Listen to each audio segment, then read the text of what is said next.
भुसावळ ते खंडवा रेल्वे लाईनसाठी भूसंपादनास शेतकऱ्यांचा तीव्र विरोध। प्रांत अधिकारी व रेल्वे अधिकारी यांना दिले निवेदन। भुसावळ ते खंडवा तिसरी व चौथी लाईनसाठी रेल्वे सुधारित अधिनियमाप्रमाणे भूसंपादनासाठी अधिसूचना जारी करण्यात आली असून सदर भूसंपादनात या परिसरातील 9 गावांचा तीव्र विरोध असल्याचे निवेदन शेतकऱ्यांनी उपविभागीय अधिकारी तसेच रेल्वे अधिकारी यांना दिले आहे। निवेदनात म्हटले आहे की भुसावळ तालुक्यातील कठोरे बुद्रुक, अंजनसोंडे, फुलगाव, जाडगाव, वरणगाव, साक्री, मन्यारखेडा, निंभोरा बु, फेकरी असे 9 गावांच्या शेतकऱ्यांच्या 130 गट तसेच 68 हेक्टर जमीन संपादित करण्यात येणार आहे। सदरच्या रेल्वे लाईनसाठी जमीन संपादन प्रक्रिया सुरू झाली असून या संपादनास शेतकऱ्यातर्फे तीव्र विरोध दर्शवण्यात आला आहे। मनोहर लोणे, दिव्या महाराष्ट्र न्यूज, भुसावळ। खंडवा भुसावळ विस्तारित मार्ग जो आहे तो फुलगाव, अंजनसोंडा, जाडगाव, मन्यारखेडा आणि साक्री या शेतकऱ्यांसाठी अन्यायकारक आहे। ही रेल्वे लाईन जी आहे पर्यायी अनेक मार्ग आहेत आणि त्यांनी संरक्षण सुद्धा केलेलं आहे। पर्यायी जो दुरा भुसावळ खंडवा रेल्वे लाईनचा मार्ग आहे त्यांच्याकडे जमीन सुद्धा शिल्लक आहे, पण हा त्यांनी एक सुधारित मार्ग जो आपल्याकडे घेतलेला आहे यामुळे शेतकऱ्यांचं खूप मोठ्या प्रमाणात नुकसान होणार आहे। नुकसान असं होणार आहे की इथे ही जमीन जी आहे ह्या जमिनीचं मूल्य जे आहे ते खूप मोठं आहे। यामध्ये भुसावळ पॉवर प्रोजेक्ट आहे आणि ऑर्डनन्स फॅक्टरी याच्या मधोमधली ही जमीन आहे।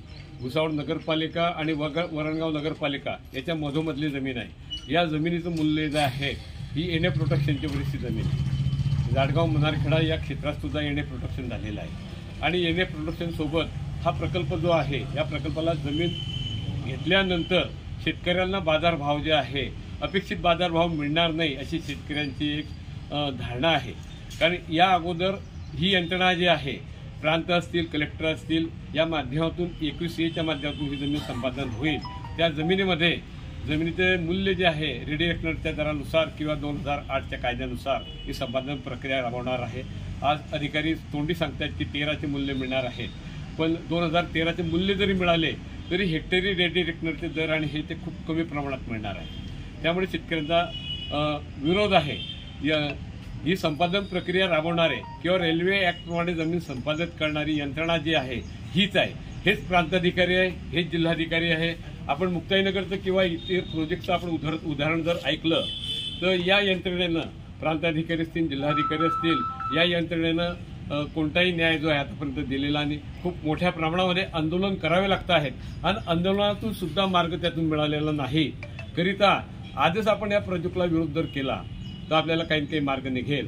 आम्ही रक्षाताई खडसे, संजय भाऊ सावकारे आपले जे मंत्री आहे यांच्याकडे प्रामुख्याने भूमिका मांडणार आहेत। गौखेड्याच्या भागातले तिकडचे शेतकरी सुद्धा काही प्रमाणामध्ये त्यांच्यावर सुद्धा अन्याय होणार आहे।